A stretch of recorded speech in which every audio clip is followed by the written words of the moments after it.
A paz do Senhor Jesus, estamos começando mais uma live, mais uma aula ao vivo aqui da EBD dos Jovens, do terceiro trimestre de 2024. Vamos estudar hoje a lição de número 10, os impérios mundiais e a supremacia do Filho do Homem. Estamos começando agora uma série de lições aqui na EBD dos Jovens, desse trimestre, que vai tratar, essa série vai tratar de temas mais voltados aí às visões proféticas, apocalípticas que o profeta Daniel teve. Então, vai ser uma temática um tanto quanto diferente das outras, mas também de grande importância e de grande interesse para todos nós que servimos a Deus. Comigo aqui na bancada está o diácono irmão Antônio da Silveira. Paz do Senhor, irmão Antônio. A paz do Senhor a todos, que Deus abençoe a cada um, que dê discernimento para aprender cada dia mais na palavra do Senhor. Muito bem. Aqui, como diz aqui na revista dos professores, aqui logo na abertura, fala que o capítulo 7, que é esse capítulo que nós vamos estudar na lição de hoje, o capítulo 7 do livro de Daniel marca uma transição significativa na narrativa, trazendo uma mudança de gênero literário. Enquanto os primeiros 6 capítulos concentram-se em histórias e eventos da vida de Daniel e seus amigos, a partir do capítulo 7, entramos no território das visões e profecias, conforme já falamos. A partir daqui, até o capítulo 12, o livro assume um caráter apocalíptico, à medida que Daniel relata uma série de visões e sonhos que recebeu. Ao todo, serão 4 visões, 2 no período babilônico e 2 no período medo-persa. É importante perceber, portanto, que a narrativa não segue a sequência cronológica do capítulo anterior, que é o capítulo 6. As primeiras 2 visões são anteriores aos acontecimentos relatados no capítulo 6 e as outras 2 após o capítulo 6. Nesta lição, estudaremos o relato da visão dada a Daniel sobre os 4 animais e o Filho do Homem, que forma um paralelo com o sonho de Nabucodonosor do capítulo 2, que nós já, de certa forma, já estudamos. A gente está relembrando e acrescentando algumas coisinhas. Isso. Então, assim, é só para enfatizar que nós vamos tratar agora de temas bem diferentes da lição anterior, Mas é importante também a gente estudar toda a Bíblia, a Bíblia inteira, sem deixar de lado aquelas partes que, digamos assim, consideramos mais complexas, mais difíceis de até estudar, a pessoa pode perguntar por que não colocou cronologicamente e tudo. A questão do livro é porque também podia confundir na narração da história, enquanto os outros capítulos estão narrando a história de Daniel e seus amigos, e o reino babilônico e a queda dele, enquanto eles estão narrando, se colocasse textos de todas as profecias que seriam cronológicas, iam talvez confundir o leitor, então ele resolveu colocar no final, também tem essa questão.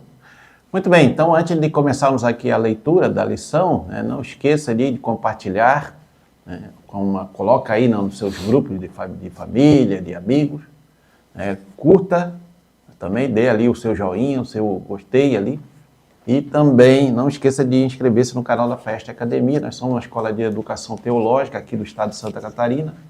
Nós temos nossos cursos de teologia, que oferecemos tanto presencialmente, como também através da nossa plataforma de ensino online. Muito bem, vamos lá então, irmão. O texto principal, o que diz? Eu estava olhando nas minhas visões na noite, e eis que vinha com as nuvens do céu alguém como um filho do homem. Daniel 7:13. E o resumo da lição? Os reinos deste mundo vêm e vão, mas a soberania de Deus é para sempre. O texto bíblico encontra-se no livro de Daniel, capítulo 7, versículos de 3 ao 8 e versículos 13 e 14. O que diz aí, irmão? 4 animais grandes, diferentes uns dos outros, subiam do mar.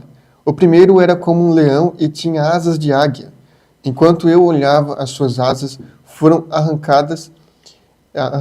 Ele foi levantado da terra e posto em pé, para que andasse como homem, e foi dada a ele uma mente humana.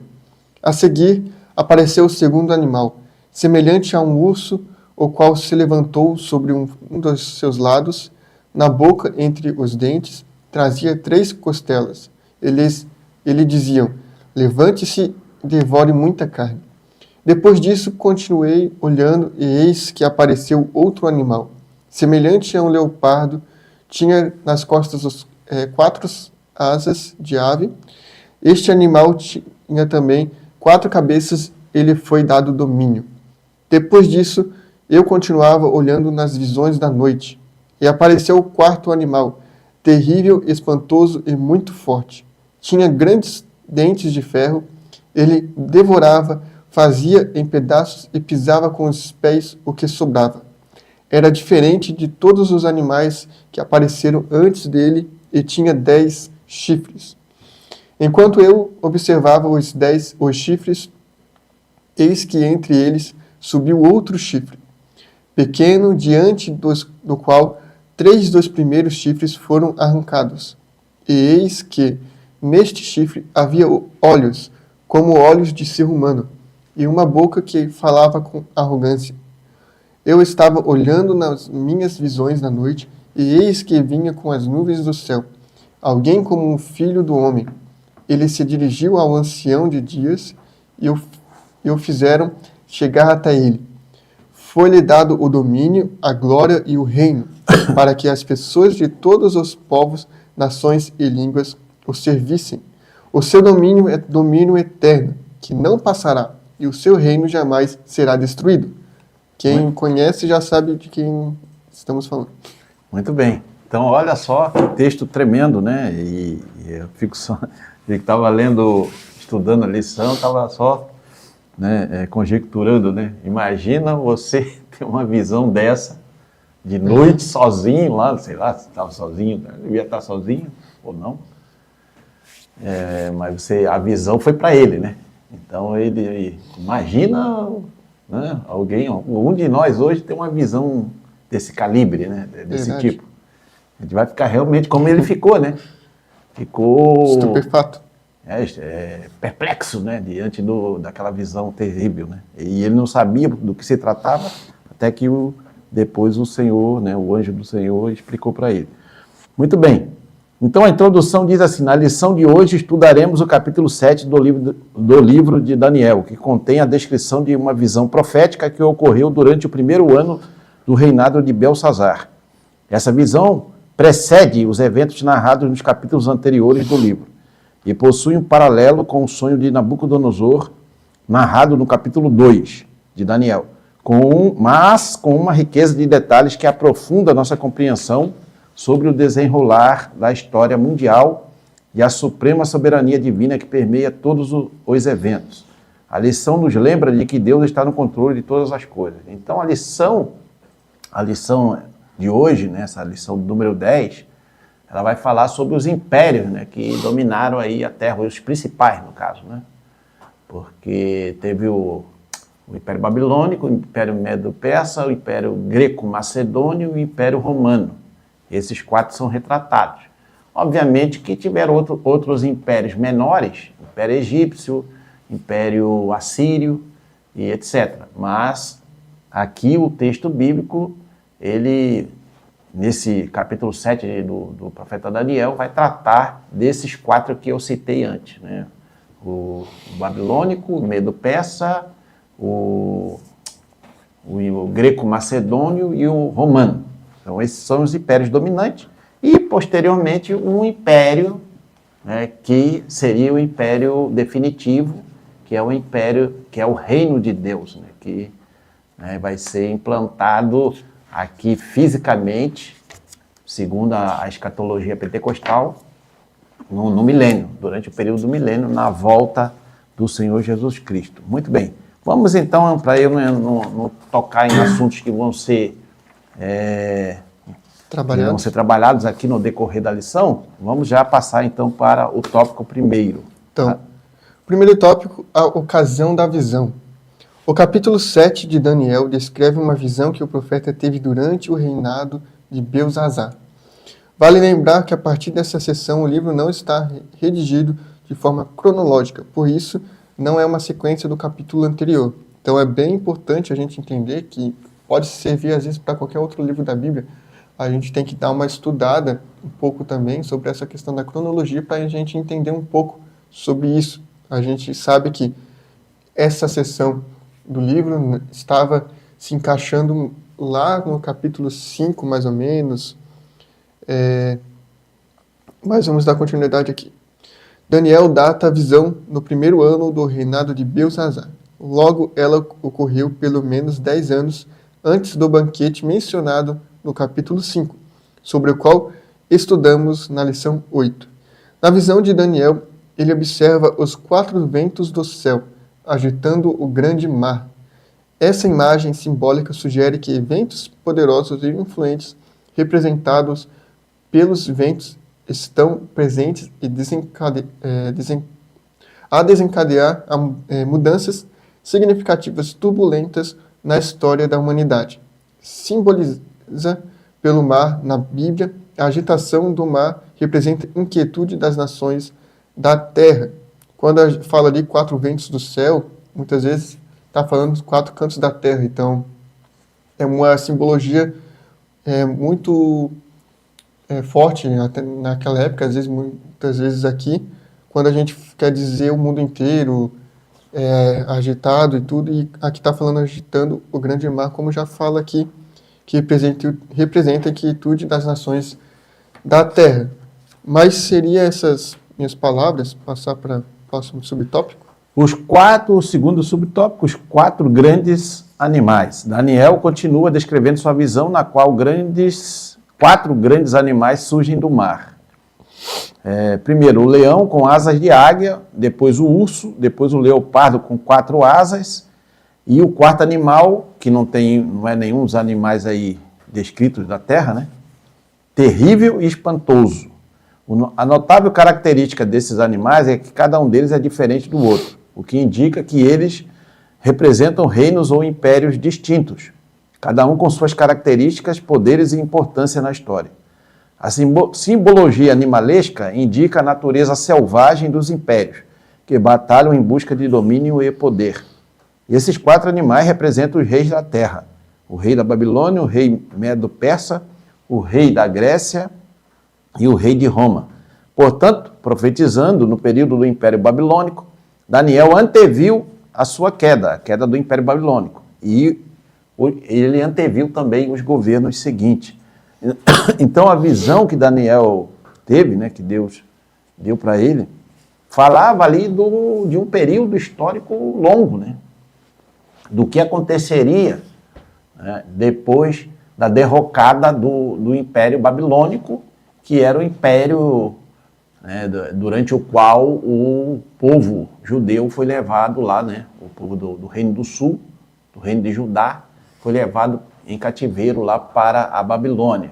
Tá? Então, o Daniel está profetizando aqui no início do reinado de Belsazzar, que era neto de Nabucodonosor. Então, veja que Deus mostrou para ele que o Império Babilônico não subsistiria, não continuaria, que surgiria um outro império, e olha que ele já descreve que esse outro império já viria lá da Média e da Pérsia. Né? Olha só que interessante. E depois, posteriormente, o Império Greco-Macedônio, né, que depois nós vamos descrever melhor, quem foi ali o grande comandante, né, do Império Greco-Macedônio, e posteriormente o Império Romano, que seria o império justamente que estaria dominando ali no período do primeiro século, quando o Senhor Jesus esteve ministrando aqui na Terra, e também ali no início da igreja. Então, veja, né, uma coisa interessante a observar aqui, né, mais do que descrever o leão com asas de águia, o urso, o leopardo e o outro animal, é entender que Deus está no controle do reinado humano, né, do governo humano. Então, às vezes as coisas acontecem aí, tem um presidente A, um presidente B, um partido A, um partido B, que se levanta aqui, ali, o outro tem um outro governante que persegue os cristãos, e etc, etc. Como se Deus não estivesse, né, sabendo de nada disso que está acontecendo, ou pelo menos não interferindo em nada disso que está acontecendo. Na verdade, sim, conforme nós estudamos aqui nesta lição, nós vamos ver que Deus realmente está no controle. E é Ele quem levanta reis e quem abate, né, governantes. Então, ele põe e ele tira quem Ele quer e nada pode escapar da sua mão. E outra coisa que as pessoas muitas vezes perguntam é sobre por que Deus permite, né, irmão, também, que governantes ruins, ímpios, dominem, né, governem, né? Então, assim, é claro que a gente não pode entender a soberania de Deus, porque que Deus permite isso ou aquilo, e tragédias também que acontecem, mas é claro que tudo tem um plano estabelecido por Deus, né? E Deus vai cumprir o seu plano, assim como nós vemos claramente aqui nessa descrição dos 4 grandes animais, que a história, né, com H maiúsculo, ela comprovou exatamente a visão que Daniel teve. Porque Daniel, ele escreveu isso aqui na época que ele estava vivo. Então, veja bem, os que eram contemporâneos dele tiveram acesso à escrita dessa descrição da visão e, obviamente, não sabiam nada que ia acontecer anos adiante. E, no entanto, a história foi mostrando, foi comprovando que a visão que Deus deu para ele era, de fato, né, verdadeira, né? Era, de fato, verdadeira, porque quando a profecia é de Deus, realmente, ela se cumpre. Né? Deus coloca o seu selo ali de autenticidade e ele faz a sua profecia se cumprir. Muito bem, então vamos ver então o próximo subtópico. Até só complementando o que o pastor Ginaldo estava comentando, aí ele comentou sobre coisas que Deus faz e a gente às vezes não entende sobre problemas que acontecem na nossa sociedade e tudo. Como ele comentou sobre a profecia. Aquela profecia não tinha como ninguém comprovar que aquilo ali realmente vai acontecer e tudo. Mas tem coisas nas nossas vidas, até na nossa sociedade, que a gente só vai entender lá na frente, quando a gente consegue conectar os pontos que a gente passou na nossa vida, nos acontecimentos. Então, no caso de Daniel, lá na frente foi conectado os pontos. E hoje a gente consegue entender por quê, entender não é por quê, mas entender que aquelas profecias realmente se cumpriram, ligando esses pontos que aconteceram depois. Então, não se preocupe se coisas na sua vida você não entende porque Deus está permitindo algo. Às vezes lá na frente que Ele vai permitir você entender e às vezes foi até livramento de Deus o que acontece na sua vida. Mas voltando ao tópico aqui, terceiro subtópico. O espanto de Daniel. A visão era tão impressionante que deixou Daniel perplexo. Apesar de ser um homem sábio e experiente, aquela revelação era profunda e impactante para ele. É bem interessante a gente comentar sobre isso, que realmente, às vezes, não é porque eu sou crente cristão que tudo que acontece eu vou passar com mansidão, que eu vou passar sem se preocupar. Muitas vezes acontece coisas que a gente fica perplexo no sentido de a gente ficar, não é deslumbrante a palavra certa, mas é uma coisa tão profunda que até às vezes para a nossa mente humana a gente fica perplexo. Então, realmente, mesmo a gente sendo cristão e confiando no Senhor, às vezes a gente fica nessa situação. Não importa o quanto tenhamos caminhado na vida cristã, Deus sempre nos surpreende. As implicações sombrias para as pessoas da terra e para seu próprio povo eram mais do que Daniel poderia absorver calmamente. Contudo, o anjo de Deus estava lá para dar entendimento a Daniel, explicando o sentido do sonho.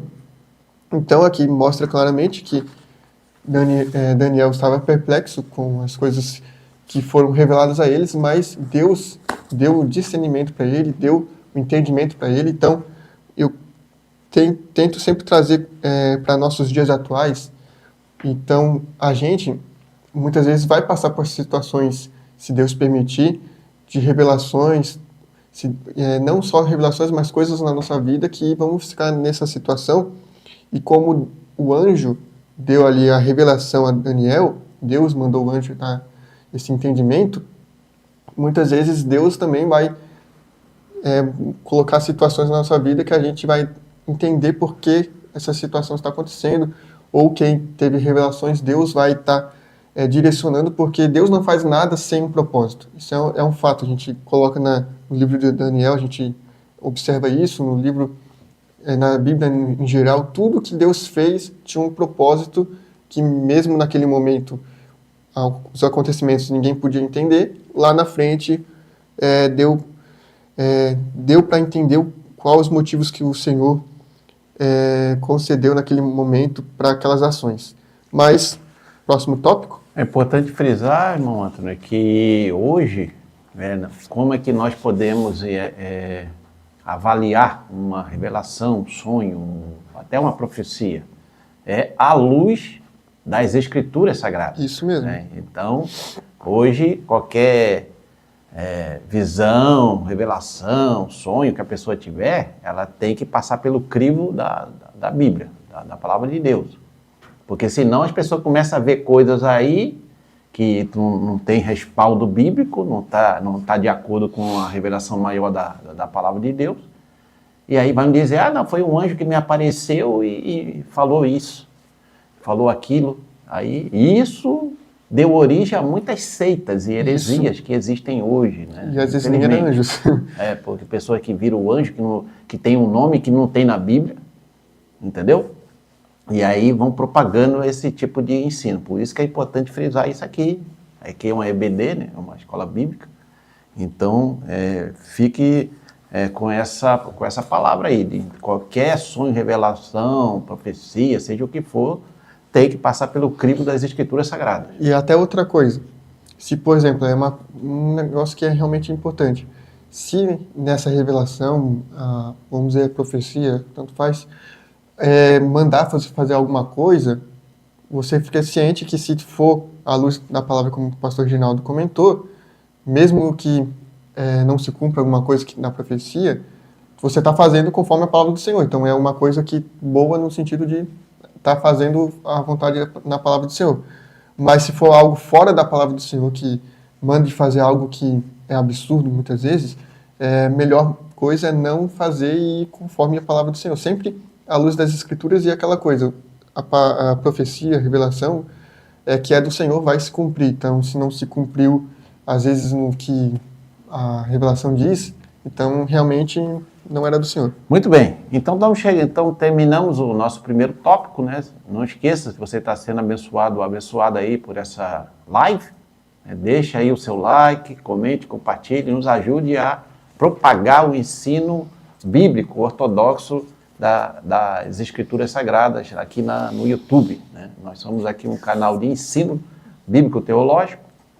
Não esqueça também, nós temos aí o nosso QR Code aí, já está aparecendo aqui, ó, em cima do lado esquerdo meu, aqui em cima da cabeça do né? Você pode aí focar a sua câmera do seu celular e você vai ser encaminhado para uma página para obter maiores informações sobre os nossos cursos de teologia aqui da FAEST Academia, né? São cursos, nós somos da Assembleia de Deus, aqui de Santa Catarina, nós ensinamos a Bíblia Sagrada, que a Bíblia Sagrada é a palavra de Deus, inspirada pelo Espírito Santo, né? Então, você vai ser abençoado e abençoada por por esses cursos de teologia. Também temos o curso C, Essência da Mulher, um curso focado aí no universo feminino, que nós temos recebido muito feedback, muitos testemunhos de irmãs que têm sido tremendamente abençoadas, têm a sua vida espiritual renovada, sua vida também emocional também, né, restaurada. Nesse curso C, a Essência da Mulher. Temos um curso novo também, da mesma autora do curso C, Essência da Mulher, o curso esposa de obreiro, né? Ser esposa de obreiro. Né? Então, você que é esposa de obreiro ou pretende ser, né? Ou que está a caminho de ser, né? Você também pode ser muito abençoada aí através desse curso daí que a irmã missionária, irmã Esther, né? O Legário preparou para abençoar a sua vida. Né? Passa lá, dá uma clicada aí no nosso... Nós temos também na descrição, né, o link. Se você quiser ir pela câmera, vai pelo QR Code. Se você quiser ir pelo link que está aqui na descrição, você vai chegar a essa página que está sendo mostrada aí para você, para abençoar a sua vida. Muito bem. Então, tópico 2, a interpretação do sonho. Né? Subtópico 1, os reinos deste mundo. O sonho de Daniel guarda relação direta com a estátua do sonho de Nabucodonosor no capítulo 2. Né? É importante que o professor, na sala de aula, ele faça essa vinculação, né, entre essa visão que Daniel teve aqui no capítulo 7, com ali a estátua do sonho de Nabucodonosor no capítulo 2 do livro de Daniel. Aqui nós não temos tempo suficiente para fazer esse tipo de comparação, mas em sala de aula, né, você pode ali levar algum tipo de imagem para tentar fazer essa correlação entre as duas visões. Muito bem, o sonho e a visão retratam as mesmas realidades históricas, sob perspectivas diferentes. Né? Letra A, Império Babilônico, que é retratado aqui no capítulo 7 como o leão, animal feroz e régio, corresponde à cabeça de ouro. E em Jeremias 4:7 e 50:17, Nabucodonosor é comparado a um leão. A menção que lhe foi dada que lhe foi dado um coração de homem, alude à sua restauração após ter vivido entre os animais. Né? Eu não vou entrar em detalhe aqui sobre esse episódio, né, que Nabucodonosor, né, sofreu um colapso mental e foi viver ali entre os animais, mas aqui ele é descrito, né, nessa visão do capítulo 7 como leão. Então o Império Babilônico era o leão, né, que era um animal feroz e régio. Então realmente dominou ali as outras nações, os outros povos, naquele período ali do rei Nabucodonosor, mas depois, né, o Império Babilônico foi ruindo devido à sua impiedade, obviamente, né, os seus muitas injustiças que eles cometiam, e Deus, então, julgou o Império Babilônico. Logo em seguida vem o Império Medo-Persa, né? O urso que levantou de um lado é retratado como o peito e braços de prata da estátua, correspondendo ao Império Medo-Persa. A este animal as pessoas diziam, levanta-te, devora muita carne.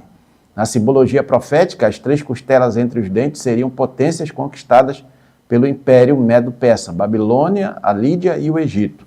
Então esse Império Medo-Persa, ele surgiu lá onde hoje, né, seria ali o Irã, né, naquela região ali, do Irã e vizinhos. Então, eram dois povos, né, o Medo e a Pérsia. Né? E o Ciro, que era o rei persa, ele começou então o seu domínio conquistando aí essas três nações, né? Babilônia, Lídia e Egito. Então, após isso, o Império Medo-Persa se expandiu, né, para outras regiões, até uma expansão maior do que o Império Babilônico, né, e chegou até ali às portas da Grécia. Né? Isso, até vocês... Por pouco não dominou a Grécia. Isso, vocês podem ver, até tem filmes contando essa história. Tem os 300, que conta a história do famoso 300 de Esparta, que infelizmente perderam, ou felizmente, não sei que lado você está. Revelante também. Para se cumprir a palavra, felizmente, né? Porque cumpriu a palavra, né?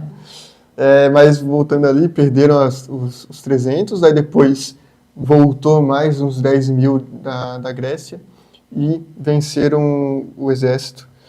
E é o que a história conta. Depois tem filme lá, os 300, e depois tem um segundo que lançou mais recente, que também conta a história um pouco mais teatraica, né? Mas conta a história. Esses 300 de Esparta perderam ali a batalha, uma batalha, isso, né? Só que a força naval do Império Medo-Persa né, não contava com isso, que realmente era uma força naval assim, fora do comum, né, não sei quantos navios de guerra, não sei o quê, eles sofreram uma derrota, né, que acabou impedindo que o Império Medo-Persa avançasse ali a Europa adentro, que foi na Batalha de Salamina.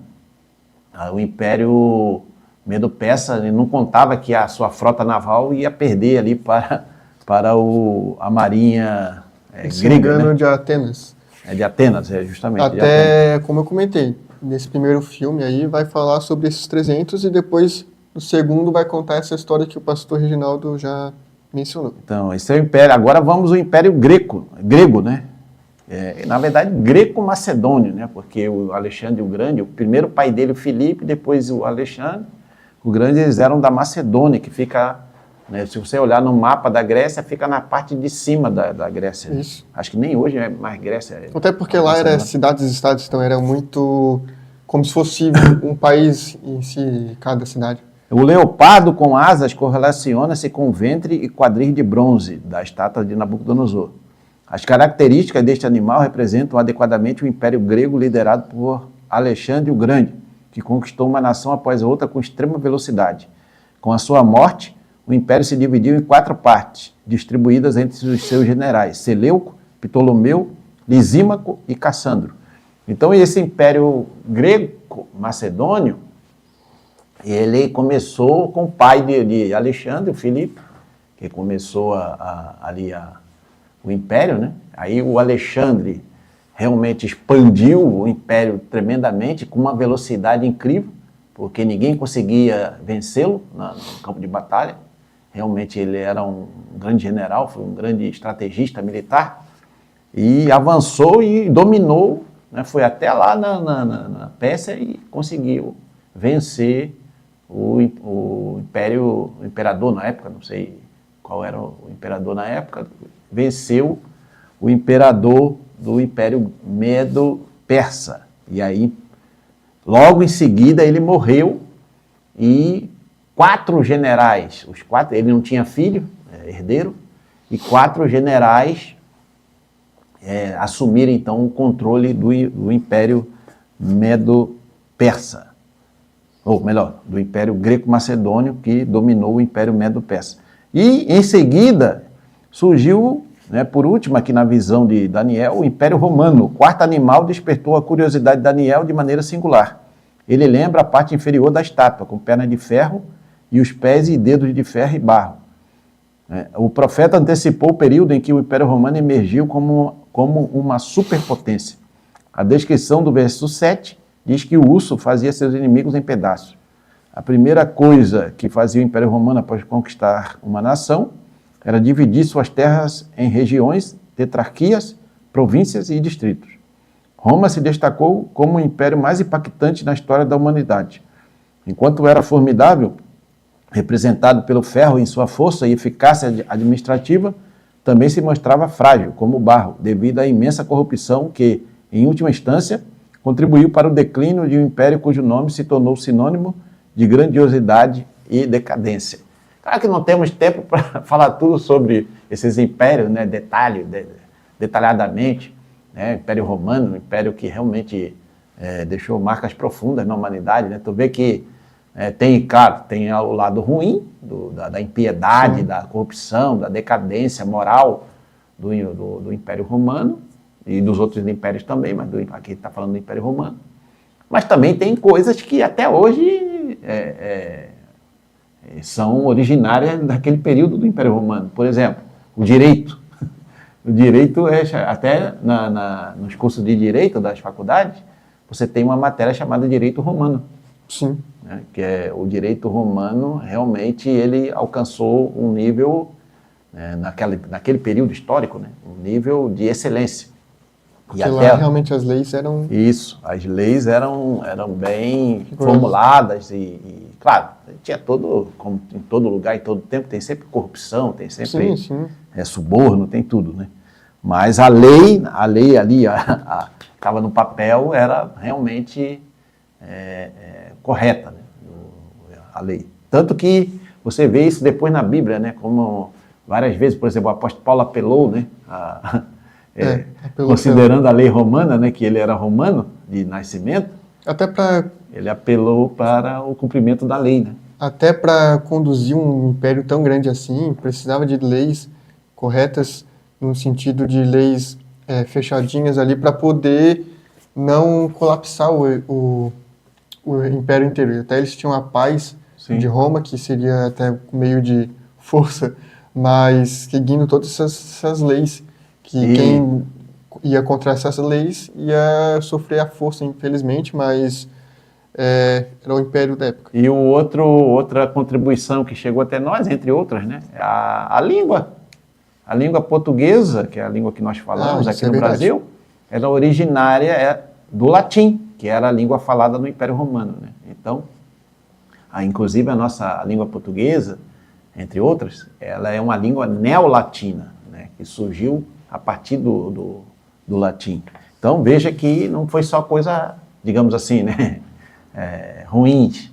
Sim, tem. Mas é claro que a corrupção prevaleceu, né? Era em alguns imperadores, como Nero, era uma orgia, Calígula, coisas terríveis, né? E que aconteceu ali naquele império. Ele foi caindo aos poucos, foi apodrecendo por dentro. Matava pai e mãe para poder tinha muita pegar coisa, o trono, essas coisas. É terrível.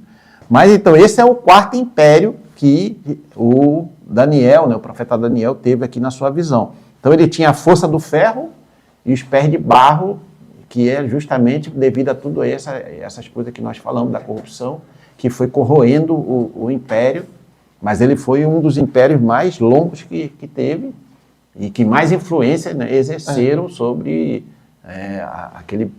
naquele período histórico e até posteriormente, exerceram sobre várias partes que seria hoje, né, Europa, Ásia e Oriente Médio, etc.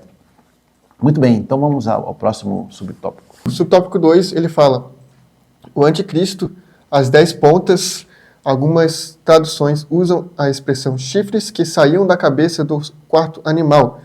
Prefiguravam 10 reis advindos do antigo Império Romano. Mas outro rei, representado pela pequena ponta, se levantará após os 10 reis e abaterá os 3 primeiros, arrancando-os tal como descreve a visão. Essa descrição encontra ressonância em Apocalipse 17, 12 e 14.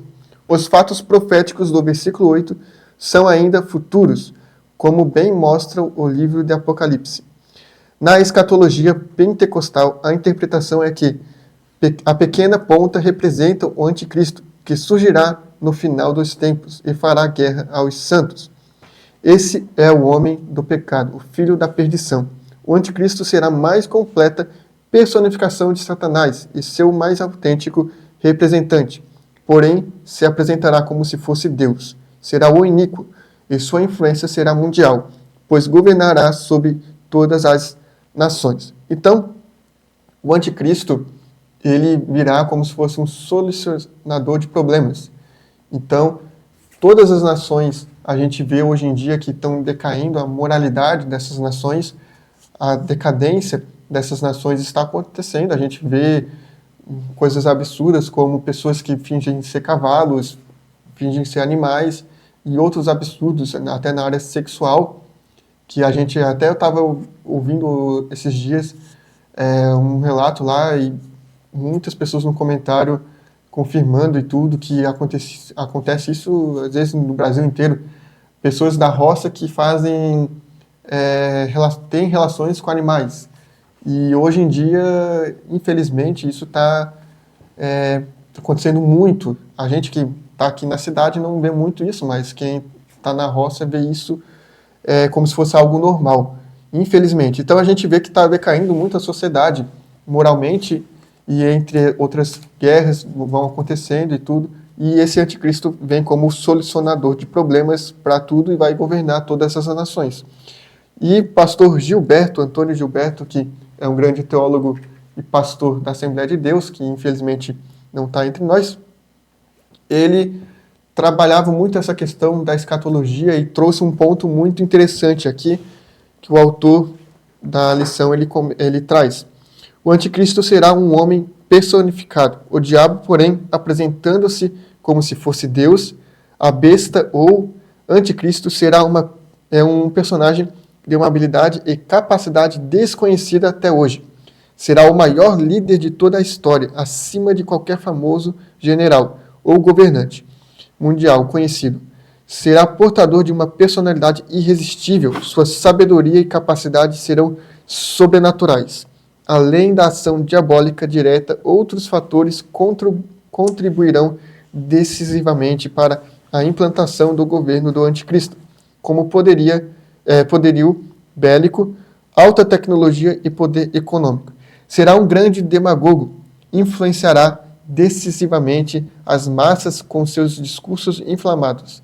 A Bíblia diz que toda a terra se maravilhará após a besta, exercerá uma influência e um fascínio extraordinário sobre as massas. O anticristo será recebido ao aparecer como solução dos problemas e crises sociais e políticas que fustigam o mundo inteiro, para os quais os líderes mundiais mais capazes não encontram solução. Então, esse vai ser a característica do anticristo, e até você pode ser enganado nesse sentido, porque ao primeiro passo vai parecer uma pessoa realmente boa que vai solucionar todos os nossos problemas. E eu tenho uma pessoa que está tentando fazer isso hoje em dia, que pode ser que seja o anticristo ou não, mas ninguém sabe, não vou citar nomes. E realmente a gente tem que estar sempre analisando conforme a palavra do Senhor. Então, passando para o próximo tópico. Agora vamos começar o terceiro tópico, né? O reino de Deus e o seu julgamento. Subtópico 1, o juízo divino. A visão de Daniel mostra que o poder dos animais não é para sempre. O versículo 9 nos diz: foram postos uns tronos, e um ancião de dias se assentou. Sua veste era branca como a neve, e o cabelo da sua cabeça como a limpa lã. O seu trono, chamas de fogo, e as rodas dele, fogo ardente. Versículo 9. O trono é símbolo de poder, governo e julgamento. A profecia nos revela que o juiz supremo neste julgamento é o ancião de dias, que é uma representação de Deus, com cabelos brancos e vestes brancas. O tribunal divino, apresentado no 7º capítulo de Daniel, revela que Deus julgará a pequena ponta e proferirá o veredito final contra o quarto animal, que representa Roma. Este é o ponto culminante da visão de Daniel, onde o Altíssimo avalia e julga as más ações, a crueldade e a maldade das nações deste mundo.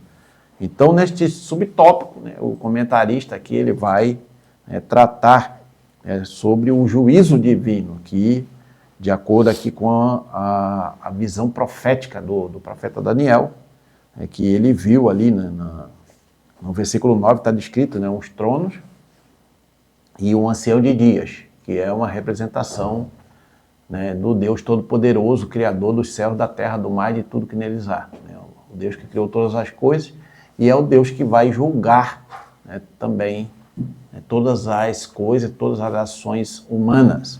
E todos esses reinos que nós falamos aqui, todos esses impérios, reinos, e até mesmo o anticristo, que é essa ponta, esse chifre final aqui, que vai receber ali o poder do dragão, de Satanás, também, né, serão todos julgados e, dentro dessa perspectiva escatológica pentecostal, condenados, porque, né, é a única, hoje, na dispensação que nós vivemos, a única forma de salvação é por intermédio, né, de nosso Senhor e Salvador Jesus Cristo. E esses povos todos aqui, né, eles desprezaram a Deus, eles agiram de forma contrária às leis de Deus, e também o próprio anticristo, que, né, não precisa nem explicar melhor, que era o antideus, né? A própria palavra já diz anticristo, ou seja, contra Cristo.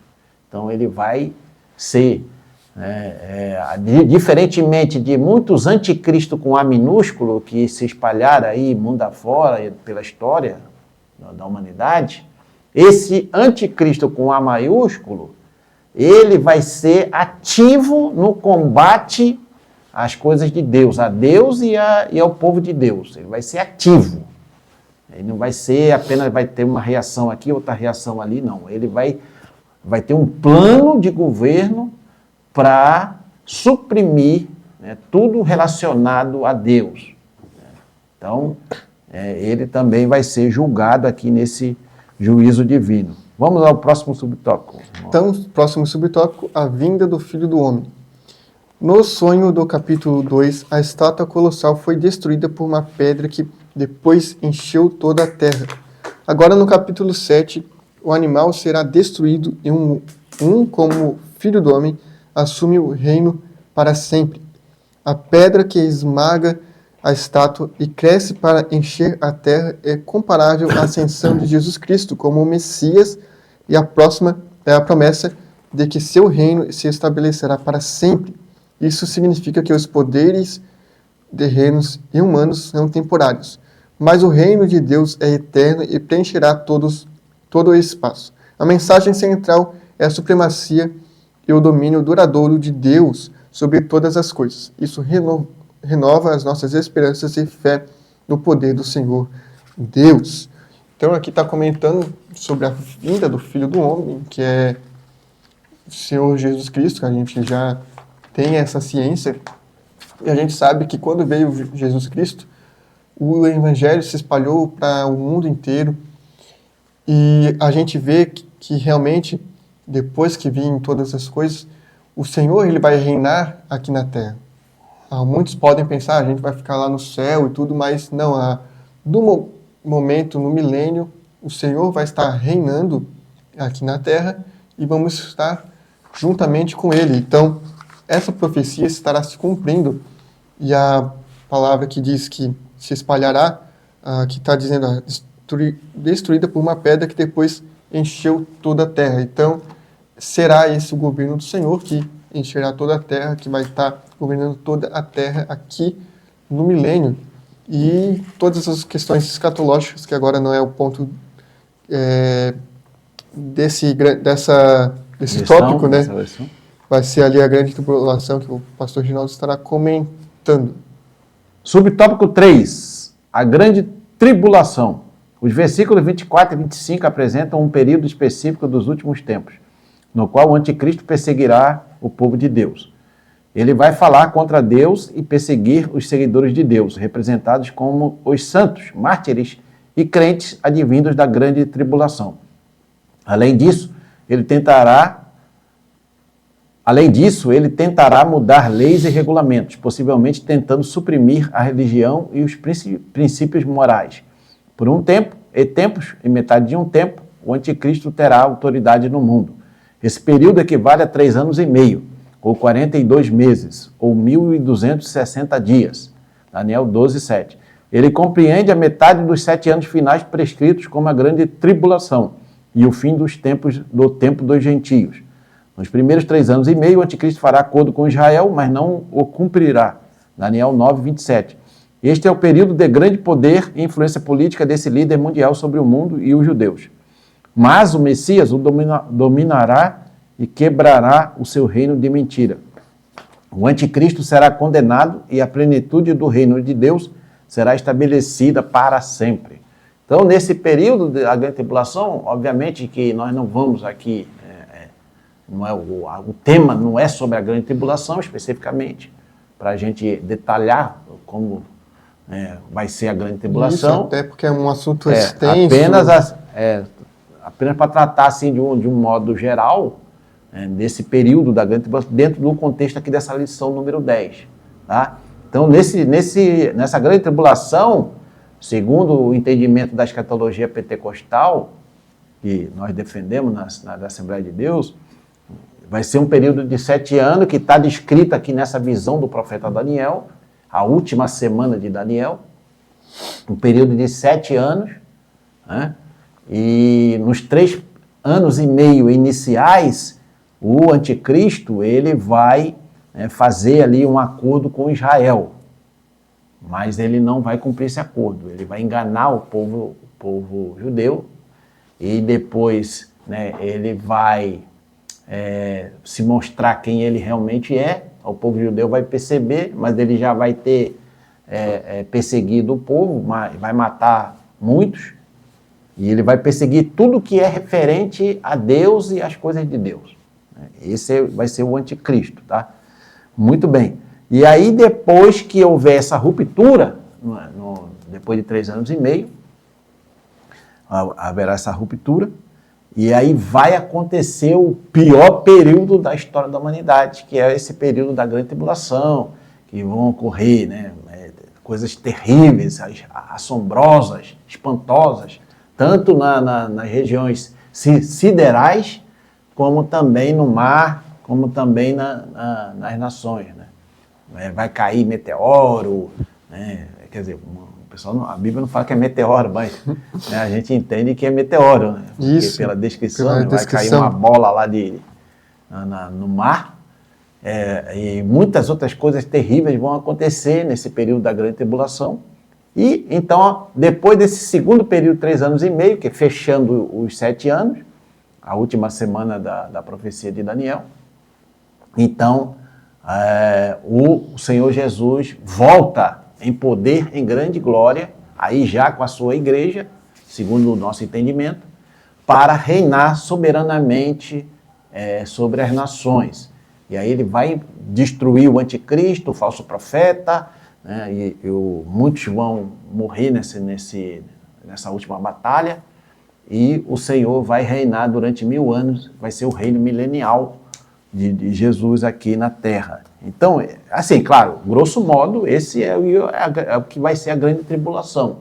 Mas tem detalhes que realmente mostram, né, o que vai acontecer de fato na grande tribulação, e vão ser coisas terríveis. Mas a igreja do Senhor Jesus Cristo fiel, nós cremos que vai ser arrebatada antes do início da grande tribulação, né, para estar com o Senhor, né, para todo sempre.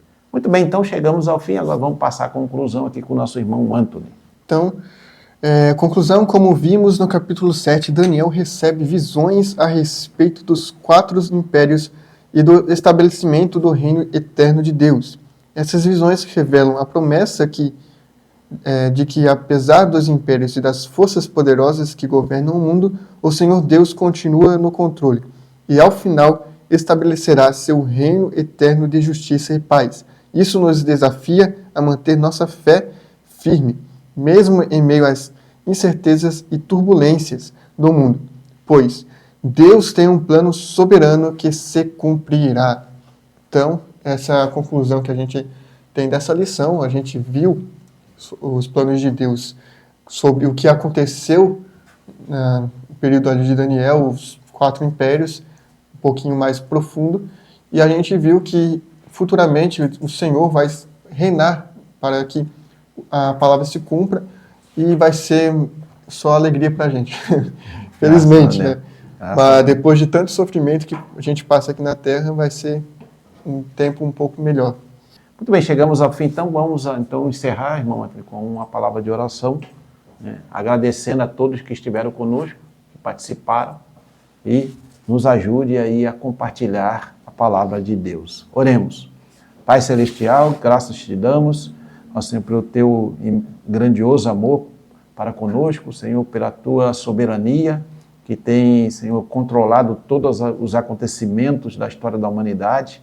Tu és o Deus vivo, o Deus que onisciente, onipresente, onipotente. Ó Pai, cuida de cada um dos teus filhos. Pai amado, sabemos, Senhor, que a tua palavra, ela é fiel e ela vai se cumprir, Senhor, porque é a palavra de Deus inspirada pelo Espírito Santo. Pai amado, fica com cada um daqueles que, ó Senhor, estavam participando aqui da live, aqueles que nos acompanham aqui no canal da Festa Academia, Senhor. Fica conosco também e nos abençoa em o nome do Senhor Jesus Cristo. Amém.